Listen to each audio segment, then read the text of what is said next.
Well, good evening, everyone. My name is Richard Waring. I'm a host of this PoemWorks reading series. I've been the host for over a decade now and enjoying it now that I'm retired. And I usually start with a few interesting um, language-oriented quotes. So I'm going to do that right now.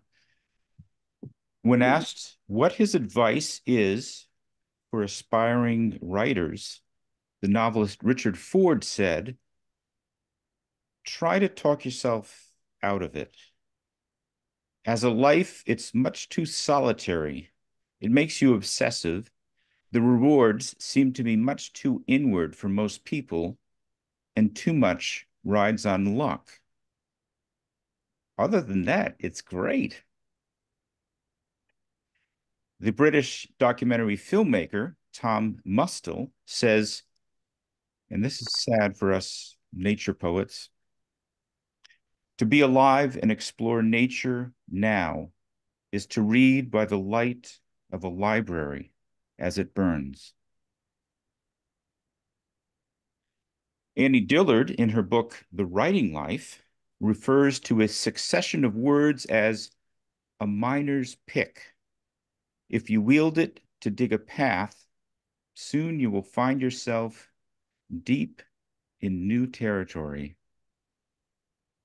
And lastly, John Wojciechowicz writes, I write poetry because I don't like fishing, but I do like casting a line into the void and throwing most of what I catch back. Well, tonight we have two fabulous writers, uh, Ben Berman and Cammy Thomas. And Ben is going to go first. Ben is the author of 3 books of poems and new collections of essays, Writing While Parenting, a 2023 Times Literary Supplement Best Book of the Year. He has won the Peace Corps Award for the Best Book of Poetry, has been shortlisted twice for the Massachusetts Book Awards, and has received awards from the Mass Cultural Council, New England Poetry Club, and Somerville Arts Council. He's been teaching for 25 years and currently teaches creative writing classes at Brookline High School. He lives in Boston with his wife and 2 daughters. Please welcome Ben. Thank you so much, Richard, for your kind introduction and for inviting us to this wonderful reading series. Cammy, I'm honored to read with you, and I'm very excited to be here. I was struck, Cammy, at the beginning when we were talking and heard you talk about setting a poem to music. And I really loved Richard's line about poetry and music being kissing cousins. So I thought I would start with a small piece that explores that. These are actually essays about poetry. They're not poems themselves, but they come from a book called Writing While Parenting that looks at the overlap and connections between writing poems and raising kids. So this is called Anatomy of a Line. My 4-year-old has been refusing to eat dinner lately.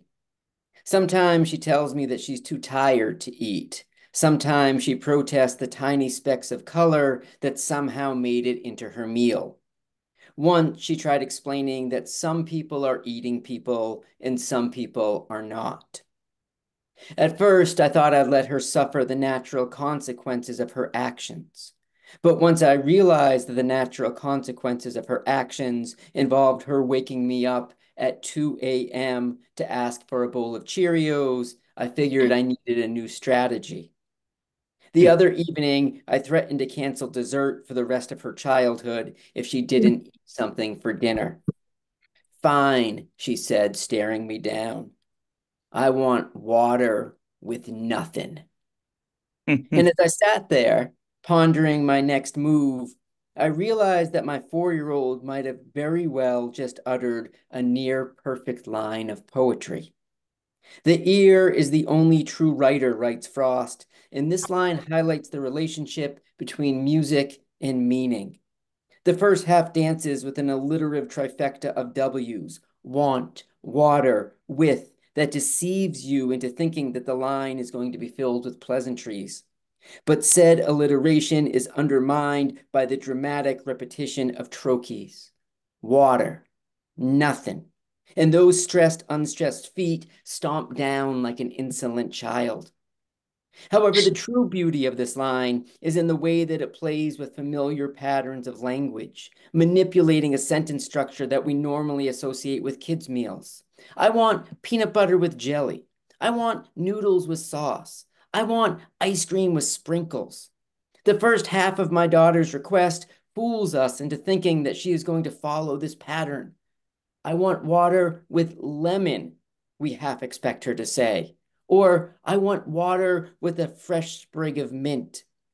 But instead of following, I want water with a complimenting garnish, she doubles down in order to escalate things to a point of absurdity. And this deviation suddenly changes the meaning of the first half of the line. Water is no longer a cold and refreshing drink, but a defiant proclamation. Genuine poetry can communicate before it's understood, writes Eliot. And even before I sat down to consider the formal dimensions of my daughter's comeback, I found myself simultaneously troubled and delighted by it. Realized that I was up against a budding master of prosody and craft. If only I could convince her that she need not be a starving artist. This next one is called The Trouble with Transitions.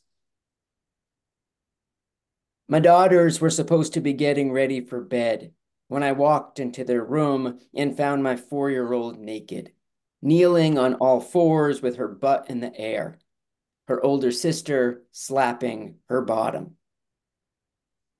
"What are you doing?" I asked. "Playing the drums," my older daughter said.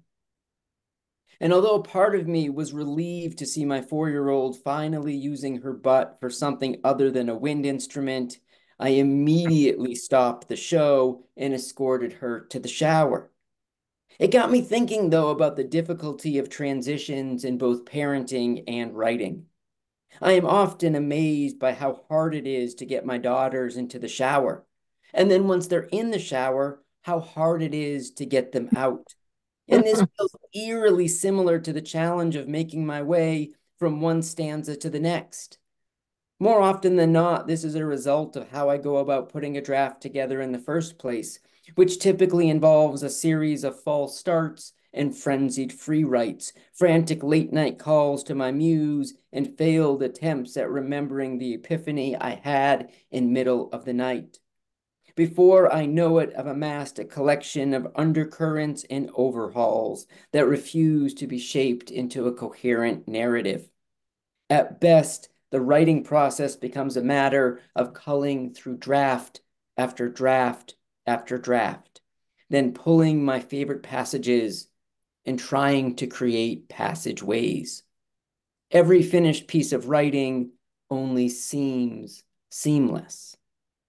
What makes transitions particularly difficult for me, though, is that despite my love of psychic shifts, I get so easily overwhelmed by contradictions. I wonder if this is what makes transitions hard for my daughters as well. They are rocking out to Hairspray in their bedroom, singing at the top of their lungs about how no one can stop the music, how no one can stop the beat.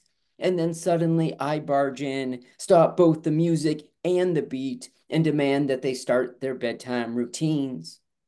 What else is there to do when faced with the dizzying disconnects of this world, but find a butt and start drumming? Try to remember, as Roxane Gay writes, that nothing makes sense, but still, somehow, there is a rhythm. Mhm. I'm going to read a couple more here. This next one is called How Cleaning the Fridge is Like Revising a Poem.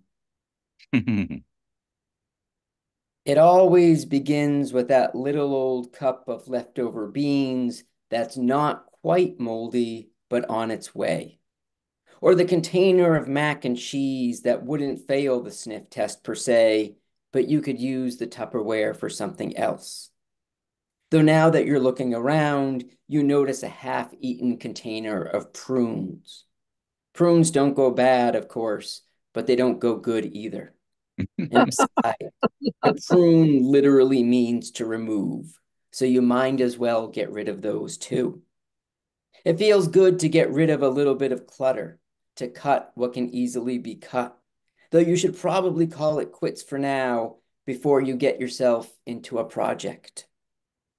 Still, your kids are playing quietly in the next room, and it's not like you have something better to do. So you decide to check out the cheese drawer, where you find 3 open packages of the exact same type of shredded cheese. You consolidate. And since you've committed to calling it the cheese drawer and believe in getting the words right, as Hemingway says, you might as well take out all the items that aren't technically cheese. Blackberries, ketchup packets, a half-eaten scone that disintegrates upon contact. This, of course, is what you were worried about in the first place, because now you have to pull the entire drawer out so that you can shake the crumbs into the sink. And that's when you notice some sort of purple goopy mess that's pooled in the back left corner of the fridge. You clear out the bottom row and find the remains of what looks like a popsicle that your 3-year-old must have stashed back there weeks ago. You have no choice now but to empty the entire fridge and scrub the thing clean. You fill up a bucket with warm, soapy water and are surprised, not by how disgusting the fridge is, but by how you somehow didn't notice how disgusting it was. You spend half an hour scrubbing and scouring, wiping and drying, and when you are done, it looks so spanking new that you can't help but be more selective about what you put back in. No Hmm. need to keep 3 different brands of yellow mustard, or the salad dressing that will expire next month, or even the overpriced dark chocolate covered orange peels that you bought your wife the day before she gave up sugar. You would have felt wasteful throwing these things away before, but you can almost see Marie Kondo nodding her quiet approval as each darling clanks in the trash. You are working without any sense of attachment now, as though this is someone else's fridge. It's no longer about making some small adjustments. It's about re-envisioning your refrigerator as a carefully arranged system of essential items. But arranged isn't quite the right word. This is about orchestration, complementing condiments and juxtaposed jars, about function and design, about purpose and aesthetics. And even though you know that this won't last, that the fridge will soon be inundated with groceries and leftovers, you are grateful for the stolen hour in middle of the day to bring order to chaos, for this momentary stay, as Frost says, against confusion. That's Thank you. wow. I'm going to read one final one here. It's called Why Finding the Right Image Can Be So Challenging. And one of the things that I've always done ever since I started writing poems is that, whenever I sort of get to an image in the poem, a visual image, I will draw it and I'll take my glasses off so that I don't see it too closely. And I will just list as many possible ways to describe that image as possible. Almost like Whitman describing the grass in Song of Myself, where he just keeps seeing it and imagining it, as the same image, but as totally different potential things. So this looks to explore that. It's called Why Finding the Right Image Can Be So Challenging. I place the 6-pack of beer on the counter. The clerk looks up at me, then down at the beer, then back up at me, then leans in and says, I thought I was going to have to ID you when you first walked in. But now that you're up close, I can see all the gray hairs on your head. I'm not sure whether to be flattered that he thinks I look 20 years younger than I actually am, or upset that he's noticed that I've started to go gray. Although after I get home and examine my head in the mirror, I realize that there is something about the word gray that feels off, as though it's too generic a word to capture the intricate blending of complementing colors sprouting from my head. Later at dinner, I ask my wife and daughters if they'll help me find a more evocative, surprising, and accurate description of my hair. My wife suggests that my head looks like the love child of a panda and koala bear. But my 7-year-old seems downright offended that my wife would compare me to animals that are so adorably cute. What about storm clouds, I offer, or campfire smoke? Both of these images seem somewhat accurate in terms of color, and I like that they speak to the impending dangers of a midlife crisis. But there is something too billowy about their presence. The grays on my head aren't about to be blown away, and I need an image that is more accurately textured. Salt and pepper, my wife suggests. That one's familiar, of course, and I kind of like it, but it feels imprecise. My hair is mostly the color of pepper with a little dash of salt mixed in. Pepper and salt would be more accurate, but even then, the secondary meaning of the word pepper seems to suggest that it is the black peppered about. Part of the challenge is that I want to find an image that speaks to the rapid changes of aging. For 40 years, I've enjoyed thickly settled jet black hair. And now all of a sudden, it is as though the top of my head is being gentrified. All these little white clusters popping up all over the place. I think your hair is beautiful, says my 5-year-old, like the color of a princess's poop. This comparison is certainly surprising, evocative, and tonally complex. But unless that princess has been taking iron supplements, it's also totally inaccurate. Yet I appreciate the absurdity of my 5-year-old suggestion and how it frees my mind to traverse the surreal. It's never easy coming up with an image that works on both the literal and figurative level. And I'm looking for something that is visually accurate, but also reflective of my resistance to the fact that my youthfulness is beginning to fade. My hair's not gray, I suddenly say. It's Dorian gray. My daughters look at me as though I'm an idiot. And even though there isn't anything visual about that line, there's something about the mixture of playfulness and seriousness that I like. I've always considered myself young at heart, but now my body is starting to tell a different story. And later, when I sneak into the bathroom and use tweezers to pluck a white hair or 3, I can't help but recognize what feels like an ancient literary pull, a deep and existential tug. Thank you.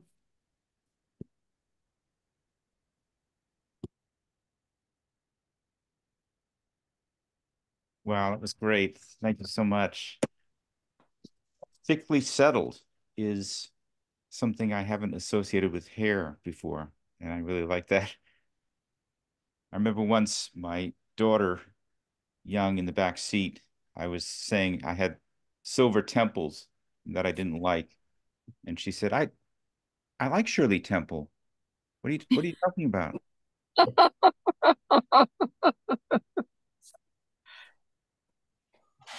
Well, next up, we have Cammy Thomas. Her chapbook, Odysseus's Daughter, is just out from Parkman Press. She has 3 full-length collections published by Four-Way Books. Cathedral of Wish received the Norma Farber First Book Award from the Poetry Society of America. Tremors received 2022 Poetry Honors from the Mass Book Awards. A fellowship from the Ragdale Foundation helped her complete Inscriptions. Her poem, Far Past War, was set to music by her sister, composer Augusta Reed Thomas, and premiered at the Cathedral Choral Society in 2022. She teaches literature to adults and lives in Bolton, Massachusetts. Please welcome Cammy. Hi, everybody. Thank you so much for coming. I was just looking around and realizing how many people here really have helped me with my work. My sister Dorothy has been amazing.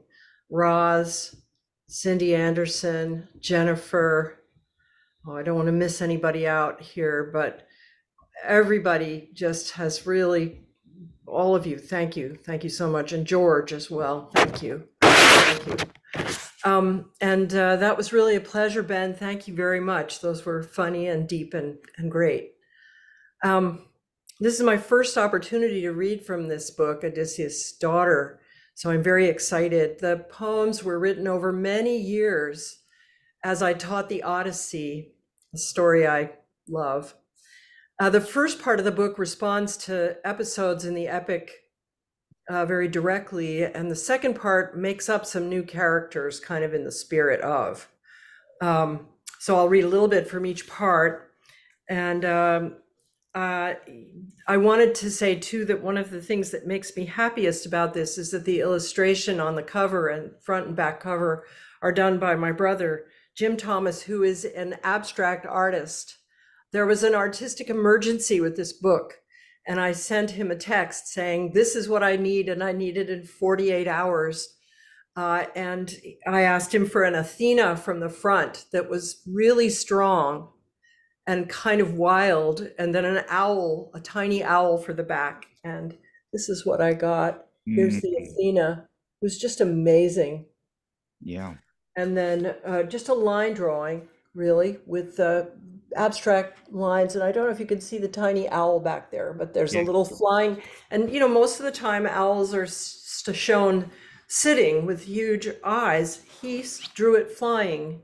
And I don't know, I just love it. It's flying over George's blurb. So it's very nice. Anyway, I'm happy about Jim. Thank you all very much. So these are poems about the Odyssey, and just in case this isn't on the top of everyone's mind, I know that some of you could recite the Odyssey to me in Greek, which I cannot do. But I know probably others of you are thinking, oh, the Odyssey, it was a long time ago and far, far away. It's also true in many ways. Briefly, the big event in the ancient Greek world was the Trojan War. Homer composed the first great story in the Western tradition, the Iliad, which tells a story from that war. And then he composed the Odyssey when he told about the difficulties of the Greek hero Odysseus, who had been in the war, trying to get home. The war took 10 years, and Odysseus's return journey took 10 years. So he's been gone from his island home, Ithaca, for 20 years. His wife, Penelope, trying to keep the kingdom safe for herself and her son Telemachus, is besieged by and fending off many suitors who want her island and demand that she choose one of them to marry, assuming Odysseus is dead, since he's been gone for so long. In the first poem I'm going to read you, Penelope speaks. And in most of these poems, you have people speaking things they didn't actually say in the Odyssey, but which I wonder they might have wanted to say. For example, is it actually time for Penelope to choose? Penelope, still waiting in Ithaca. They want what I have, not just my house and loyal servants, but my fruit trees and massive bed, and the glory of taking the wife of a general who never came back from the war. Once I would have fought them, trained my sons to fight them, planned mayhem in the desert of my bedroom. But weary now, I twist the subtle thread, ease them into limbo as they feast on dwindled flocks. Now I dream of the handsome one, imagine his soft lips on mine, shame myself in morning light.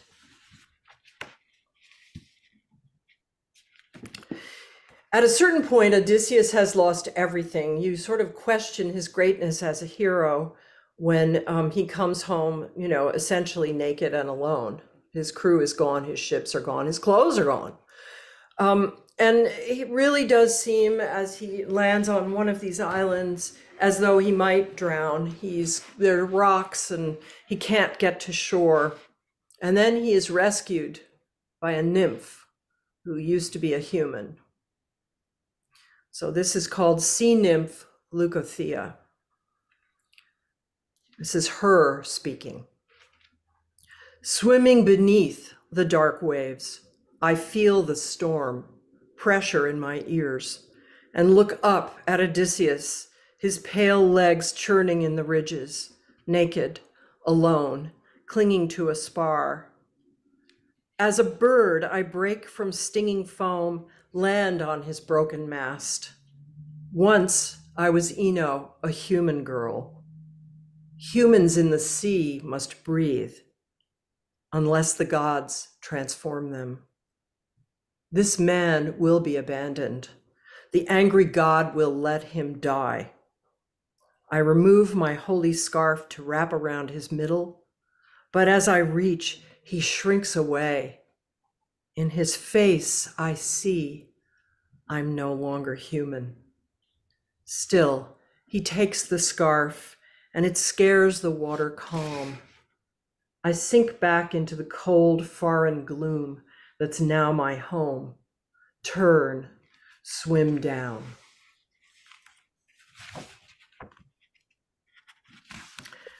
One of the places Odysseus goes is Circe's island. She's a sorceress. Circe the sorceress. It's a nice sounds. And when ships go to that island, she enchants the mariners and turns them into wild beasts that have been tamed. In other words, they're lions and tigers and bears, oh my, but they are tame. And what I'm imagining here is what it might feel like if you were a mariner who had been changed by Circe into a beast. So it's called Ex-Mariner on Circe's Island. I like being a leopard, a tame one, playing around the feet of fools who moor on Circe's shore. They're always thrilled to stroke my fur, which feels so good. You'd think I'd want to eat them, luscious breasts and bones, but the man within still holds me fast. My comrades pine for their sweet wives, for the jolt of war in phalanx, one hand holding a curved shield, but I can do without my hands. Instead, I'm fast as blowing leaves, and the world I left behind is just a mist. On my final trip, Circe cast her spell, so now I'm young, eat fresh kill, and wait for the next transition, when the leopard in me advances another step, and sweet girls turn to prey. Mm. So, you know, probably about the sirens, these mythological woman birds who sing such a gorgeous song that you just have to drive your ship toward their island and smash it on the rocks because their song is so beautiful. And as you may remember, Odysseus has his crew stuff their ears with beeswax so they won't hear it, but he wants to hear the siren's song, so he has them tie him to the mast, and he hears the song as he goes by. And the ship does not crash. So I imagined what life would be like for one of these sirens. And that's the name of the poem, Siren. The dead are all around. Oh, and I should say these creatures are immortal. Siren. The dead are all around, young men mostly, not even ones I'd want. I've seen too much of stupid youth. We sing, but always the same song, as if we had no choice. The churning sea makes rhythms too deep to shift. And we are not friends. We sang the brother of one of us to death, and even she keeps singing, though now she always turns toward where he washed ashore. We don't breathe, but still we smell the dead. Hope ships won't come, even as our voices pull them in. I hear the booms and cries when their hulls are crushed. So I'm going to shift now into the second part of the book, which is where I start making things up more. I mean, I made up what these characters said, but now I'm even throwing in different characters. This poem doesn't quite fit, but I'm going to read it anyway. The dogs in the Odyssey I was saying earlier are just amazing. They're like the dogs we know. And of course, the most famous dog is Argos, who when Argos was a young puppy, when Odysseus left for the war. And Argos has loyally stayed, he was a hunting dog, and he has stayed alive for these 20 years Odysseus has been gone. And one of the most touching moments in the Odyssey is when Odysseus is heading into his own palace in disguise as a beggar. Nobody recognizes him.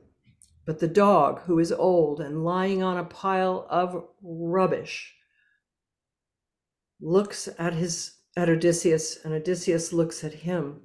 The dog drops his head, flaps his ears, flaps his tail, and dies. And Odysseus turns away from his comrades and flicks a tear off his face so they don't see it. And that's the end of Argos. And this poem is called Argos. My father cried when his old dog disappeared, drove back and forth on the highway, walked the golf course twice, sat on the porch in the dark. Why, when he'd cheated on his wives, ignored his frightened children, spent 3 inheritances at the track, why did he cry for that damn dog? Perhaps like old Odysseus returning to his own house a shrunken beggar, he needed one creature who reflected him right, warrior too big for this world, who steers past whirlpools, wrestles with gods, sleeps with sea nymphs in the shifting voids of the waves.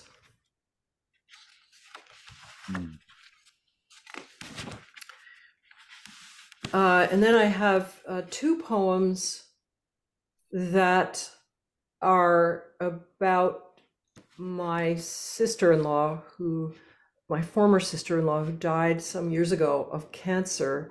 And when I was deep into teaching this poem is when she was dying, and I thought about, I made an island for her, and then I also thought about what kind of help we actually all needed. So this first poem, this is for Cynthia O'Neill, and this first poem is called Island at the Edge of the World.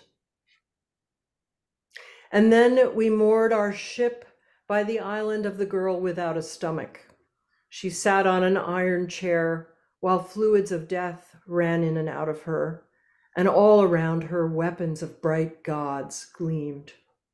She summoned us, eyes slitted open, crescents of greeny blue fire in the pure, hairless oval of her face. She can save nothing. She must always gather, always eat. Each fiber strives while the gods stare. Helpless, we left her still living, ran for the ship, waves, clouds, breath, sea. This next one is called Not Your Wit, I Want. And it has a crab in it. The crab is Cancer, as we know. So, not your wit, I want. She's got cancer and I can't do a thing. She needs toxic drugs and scalpels that starve and carve the coiling cells away. It's not your brawn I want, brave Odysseus. It's that daring. Even when you wake to disaster, it's that brave, nose-thumbing back talk. Beat my boat to splinters, still I'll float on foam. Take everything that's mine, still I'll plan your bloody death. The crab hates our boat's beauty, its magic oarlocks and silver leaves. The crab hates our power over matter, swamps our boat with ugly things. Save us, Odysseus, you and the iron-helmeted goddess. Give us ringing words that force the invisible monster to its knees. It's always what we wish literature could do. Just come right down and do it. And this is my last poem. It thinks about what Zeus may have made of the world as it has become, and also wonders what an immortal can know of what mortals feel. You know, we're going to die, so we live very differently from the gods who are not going to die. So this poem is called Zeus, and I should say it owes a great debt to W.H. Auden, The Shield of Achilles, which is a wonderful poem in which he contrasts sort of the vision of the remade Shield of Achilles that's covered with everything beautiful carved by Hephaestus, the blacksmith god, and contrasts it with what he sees on the shield, on a warrior's shield in this new, horrible 20th century kind of war.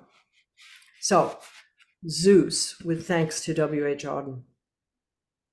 And it's written in iambic pentameter, which I hardly ever do, but it fell into it. And I love it. I'd like to write in it some more. Zeus. I had in mind a swirl of perfect clouds. Oh, this is Zeus talking. I had in mind a swirl of perfect clouds, young men carved from lovely ranks of air, nations of heroines sensible and proud, and no bloodshed without a just account. I can't look down to see what it's become. Poison ivy blooms in every swamp, while dogs go hungry in the filthy gloom of alleyways behind the tattoo shop. I wanted babies smelling of sweet milk in their mother's laps and free of pain, trees that grew deep green or full of snow, not eaten by beetles, burned and cut for food. No bombs should drop on those without a spear. No illnesses for children in a drought. No faceless governments that cannot feel. No rain that burns the trees and dries the mouth. I had in mind a simple favored place with greenery that shaded all from pain, rivers full of iridescent trout and blooming roses shedding heavy rain. I try to feel the pain of those who live caught by age, caught in time's decay, who lift their heads to sunlight, pray to me, and wait for me to speak the grief away. Thank you all very much. Thank you. Thank you. Wow.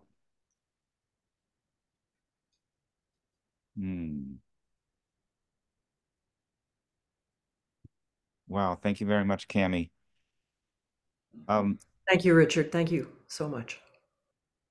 I've heard that the Circe's island of chaos and trouble might be Homer's way of trying to describe post-traumatic stress syndrome. But I don't know if that's caught on as a viable theory, but it's interesting to ponder that and how I like that. He certainly thinks a lot about warfare and its effects.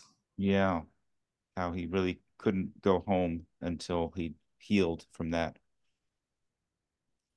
Wonderful, wonderful reading. Thank you so much.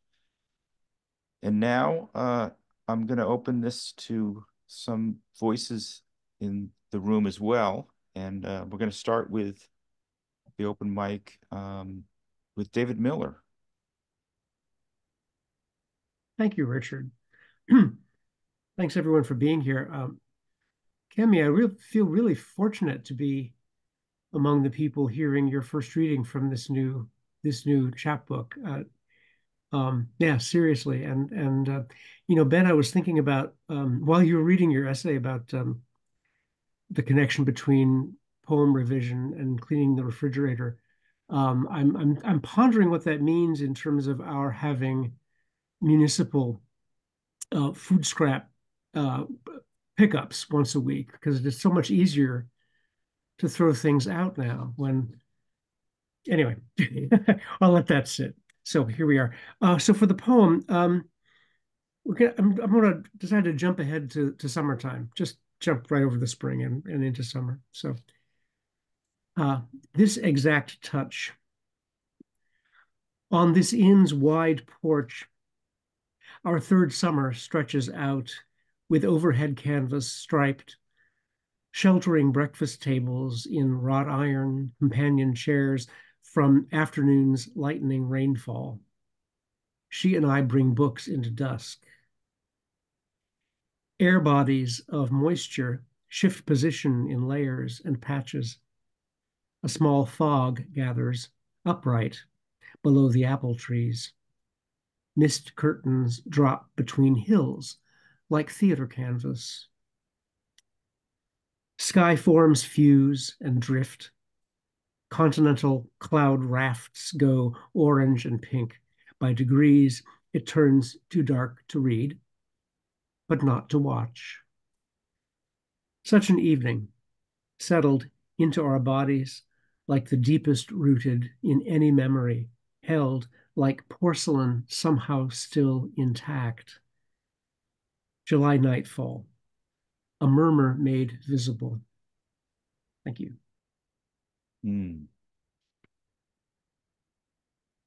Thank you, David. Up next, Carla Schwartz. Thank you.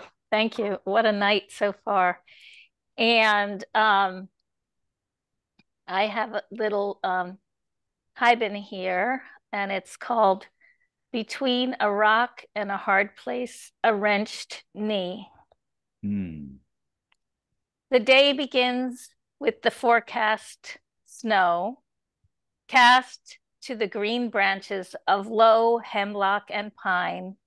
The white against the green defines the December scene. The trail starts off wide as a road, but rooted and leaf-strewn.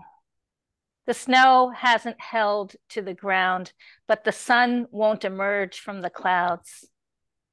The walk divides in three: the fire tower, the loo, the mountaintop.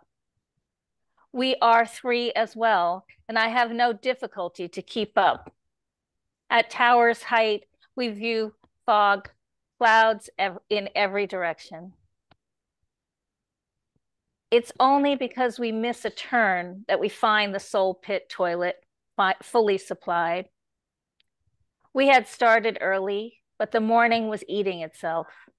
At once, we arrived at Round Pond, speckled with islands of glacial erratics, huge boulders left there by glaciers. Continuing from the pond, the boulders proliferate, towers of stone with sheer faces and sharp-edged caves. As we walk, the temperature rises, still cold, but warm enough for melting snow to drizzle down on us. And on the trail with rivulets, and on the trail with rivulets, streams that follow both our rock scramble climb and our descent. After the stony mountain peaks, our trail is a bouldered ridge. Our walk down brings us to stone slopes, and when I slip, my right boot holds grip while my left slides me down. Between the rock and the hard place is my ass. The pain of bending my artificial knee to a point where until now it has refused to bend induces a yowl that must even stop the deer. Between the rocks, I learn limits of elasticity. That's it. Painful. Wow. Thank you, Carla. Thank you. And now please welcome Robbie Gamble.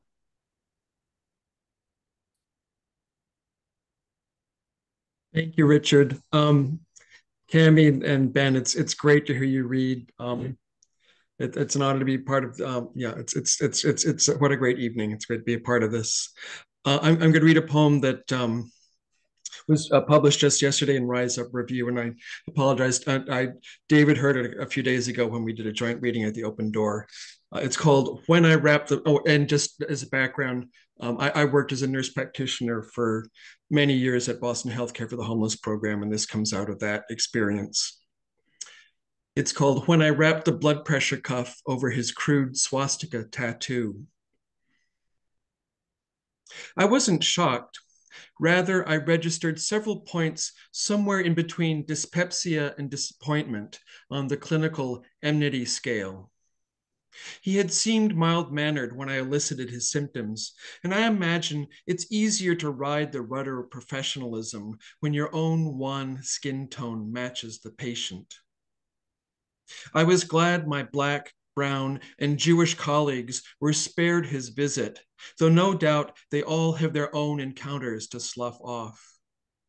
He could stroke out any day now, and sure, I might get doored on my morning bike commute, mortality being the great leveler we choose to ignore, like that moldering sandwich at the back of the fridge. But what's to cure when hate gets injected subcutaneously by a cellmate bunking down into an offending lifetime of inadequacy? Love half rhymes with salve, a word which is not derived from salvation. And yet I would anoint him with any prescription I could muster to relieve his imploding heart. Thanks. Wow. Thank you, Robbie. Please welcome Jonathan Aibel.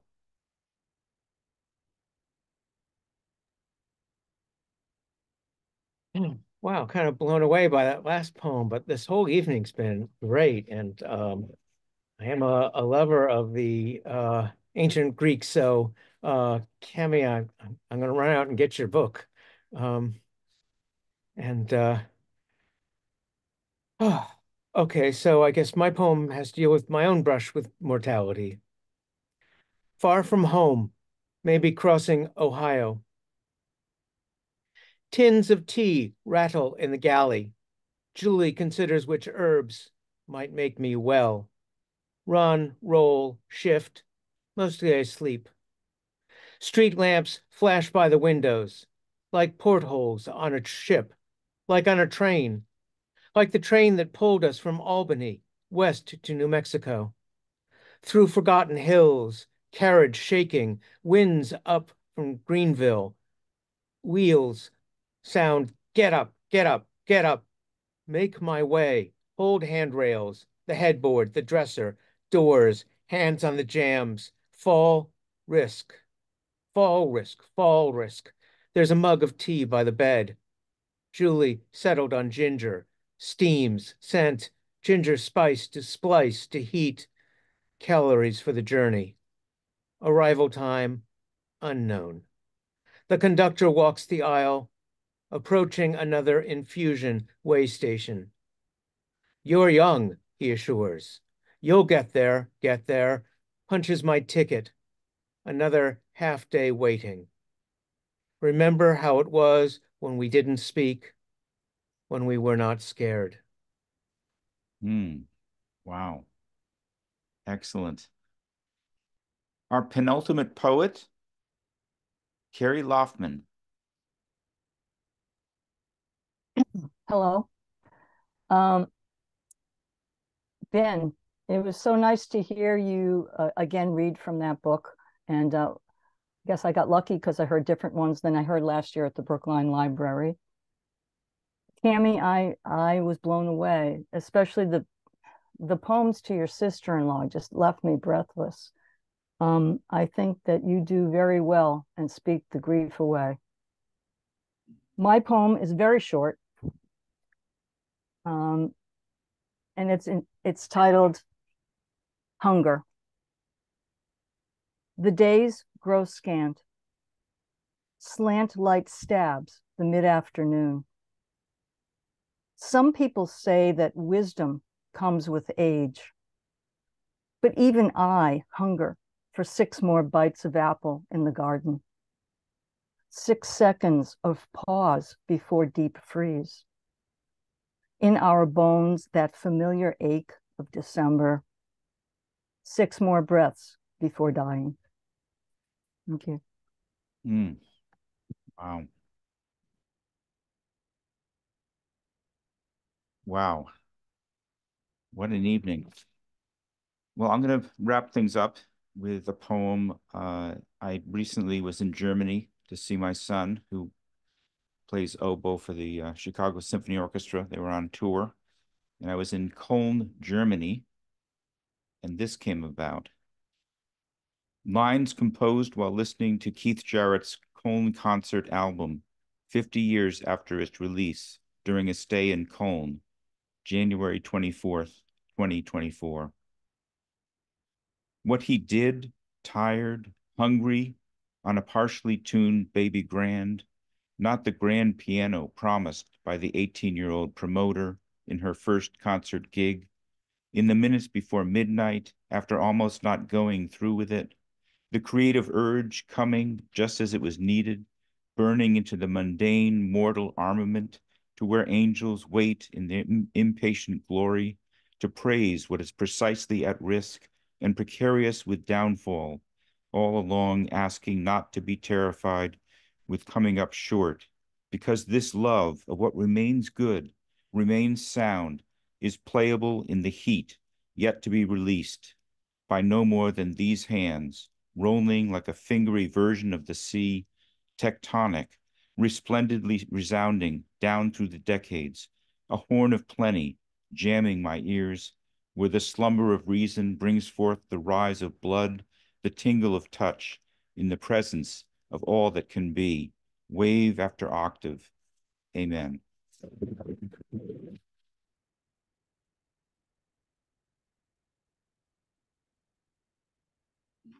Gosh, Richard, that is the most amazing album, the Cologne concert. Yes. It just takes my breath away every time. I haven't heard it in a while, and when you were reading that, I was just reliving this. And I didn't know the backstory about it at all, but I always thought it was just something delivered by the divine. Well, you talked about the 48 hours that you gave your brother to do the drawing. This was a similar rise to inspiration. Well, please, let's give a round of applause to poets tonight, and especially Cammy and Ben.